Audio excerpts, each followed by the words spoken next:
Sometimes that works in D.C., sometimes it always works in Iowa.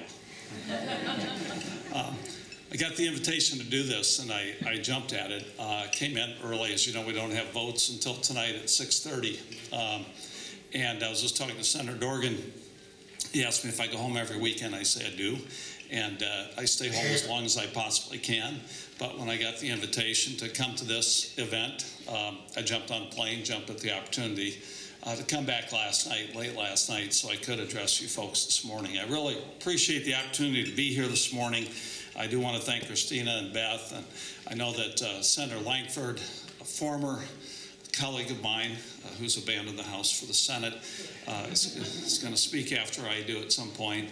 And I have a feeling he's not going to say the same things that I do. I think we're in a little bit of a conflict about the RFS and where we're going with this. But I do want to thank, in particular, Senator Dorgan. He was really instrumental in making sure that we established the Renewable Fuel Standard back in 2005. And I'm glad he's here. I'm glad he's going to participate in the discussion, because he really is an expert in this area. He really knows even more about this stuff than a guy from Iowa who's been working on this for quite some time. I got elected in 2006, so I've been working on this since 2007. It is wonderful to be here today and to talk about our nation's energy future and what I think should be a significant role that biofuels will play in making us less dependent on fossil fuels and foreign oil. I think that's really, really important. Before I begin, of course, I do want to thank again CQ Roll Call for hosting this discussion.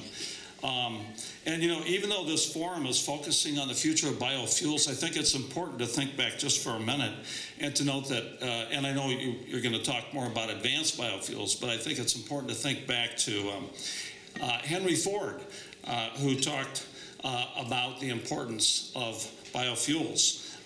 And about the importance of getting fuels from plants. He actually talked about that decades ago. And it's interesting that ethanol as a fuel has really been around since the 15th century. Now, if you want to go through all that at some point, we can get you all that as a former academic, right? Someone who taught at a small college for 24 years. We can get you all that information if you want it. For now, just take my word for it, if you would.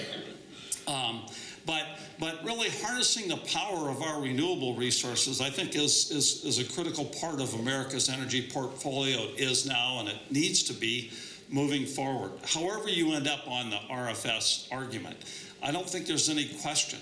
I think it's indisputable that renewable fuels have to be a part of our energy portfolio moving forward for national security reasons, for all kinds of reasons. It really is kind of a no-brainer in that sense. Almost all biofuels actually offer some carbon saving because the carbon dioxide that is emitted into the atmosphere when they are burned is offset by the amount the crop absorbed when it grew. It's also important to know that the carbon saving from biofuels will offset by the energy that is needed for the cultivation, the harvesting, the processing, and the transportation. So this is something that we have to keep in mind. You know, we've progressed as a nation from first-generation biofuels that we all know were made up of sugar, starch, or vegetable oil. And by the way, the first biodiesel plant that I ever visited was in my district some years ago. And they were using, of course, grease from a Chinese restaurant. It was really quite fascinating. It's a very small biodiesel plant, obviously, literally in a garage. But now we have second-generation biofuels, which are, of course, various types of biomass. Second-generation biofuels have yet to be taken full advantage of, I would argue, due to the uncertainty of federal policy. And that's why you're having this conference today to talk about that very issue. Because of this, there are many second-generation biofuel plants around the country that are not running at 100% capacity. Without that certainty, there can be no future for a market that I think really is ready to go. This is not a question of infrastructure or feedstock availability or production capacity. If we want to be a leader in the world and seriously invest in our energy future, we've got to act now, because it is possible to do this now. I mentioned that the RFS was enacted in 2005. It was created to improve our economy and our environment and our energy independence. It was a lot of things all at one time. And again, I credit Senator Dorgan for his role in that. In my home state of Iowa, The biofuels industry has created thousands of jobs that are located right in our small communities, and they can't be shipped overseas. I think this is something that we need to value. I think this is important. It has also contributed $45 billion approximately to our nation's economy. And it's increased the wages of hardworking men and women around the country, not just in Iowa, but in other parts of the country as well.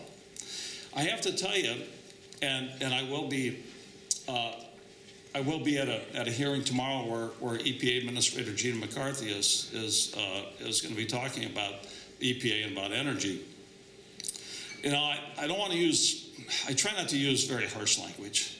I try to be reasonably diplomatic about these things and have since I got into office. But I have to tell you, I think it was a slap in the face to rural communities and to our economy when in 2013 the EPA announced it was going to cut the RFS requirements. I mean, I really believe that. And I've made that very clear to the administrator and others many, many times since that time. That proposal would have had a devastating impact on Iowa and other states, costing tens of thousands of jobs in my state alone. And there's a bipartisan concern about this in my state, as you might imagine, as there is around much of the rest of the country. I remain hopeful that the EPA has backed away from that original proposal, although I don't know that for sure. But now it's time for them to act and to set the RFS to give the industry the certainty that it needs. Regulatory and legislative efforts to weaken the Renewable Fuel Standard, I think, are misguided and fail to acknowledge the success of renewable fuels. Biodiesel and other renewable fuels are outperforming expectations. They're creating jobs and displacing foreign oil. And I'd like to set the record straight on just a few things. I know that you're talking about advanced biofuels, but let's just set the record straight at least about corn ethanol, if we can, for now. And then you can move the discussion from there if you like. First, less than 1/5 of net corn acres are used to produce fuel. Claims that 40% of the U.S. corn crop is used to produce ethanol fail to take into account the significant quantities of distiller grains created as a byproduct of ethanol production. And I hear this all the time when I'm back. Again, I'm a former academic, so I think it's important that we think about all the facts, not just some of the facts. In fact, distiller grains represent the third largest supply of livestock feed produced in the world.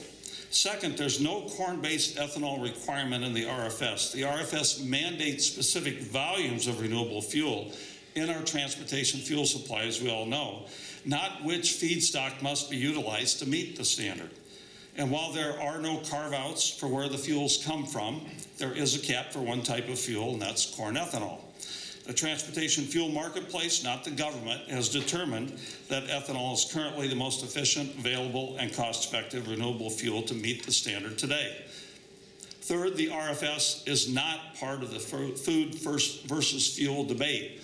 I do believe, and a lot of my friends, and I disagree about this, my personal friends, but I think that this has just been vastly overstated. When it comes to food versus fuel, analysis by the World Bank, the USDA, and multiple other third parties have clearly demonstrated that the RFS has had a minimal impact on food inflation here and abroad, if any. Corn prices were $4.06 a bushel in 2008, rose to $6.89 per bushel during one of the worst droughts in recent history in America's Corn Belt, and prices have dropped to $3.65 after last year's harvest. This is below where prices were when the Energy Independence and Security Act of 2007 was passed, and all the while, ethanol production has steadily increased. Fourth, ethanol holds down consumer gas prices, something that a lot of folks don't think about. Concerning fuel prices, according to the Oil Price Information Service data, the spot price of ethanol for the January 1, 2014 to December 31st, 2014 period in the Chicago market averaged 48 cents per gallon less than the gasoline into which it was blended, decreasing consumer gasoline prices. And this is certainly the case around the parts of the United States where ethanol is plentiful, there's no question. So folks, it's clear that the RFS has proven it is working, and it's the right policy. It's right for our farmers, it's right for our rural communities, for our energy security and independence. It's important for advancing the biofuels industry, giving consumers choices, as well as reducing our greenhouse gas emissions. The RFS has helped advance us in all these areas, and it promises, I think, to continue to move us forward. Our rural communities, our farmers, our economies should not have to solely bear the costs of the inflexibility, I would argue, of big oil to control the market and consumer choices. I think the RFS has been one of the most effective U.S. energy policies of the last 40 years. And we're all kind of anxiously awaiting again to see what happens with the EPA. We're hearing stories, maybe some folks here will have more information about where the EPA is going for the volumes, the RFS volumes. The latest information, and it's not confirmed, is that they're going to use the 2014 volumes as the RFS and then come up with 2015, 2016 volumes.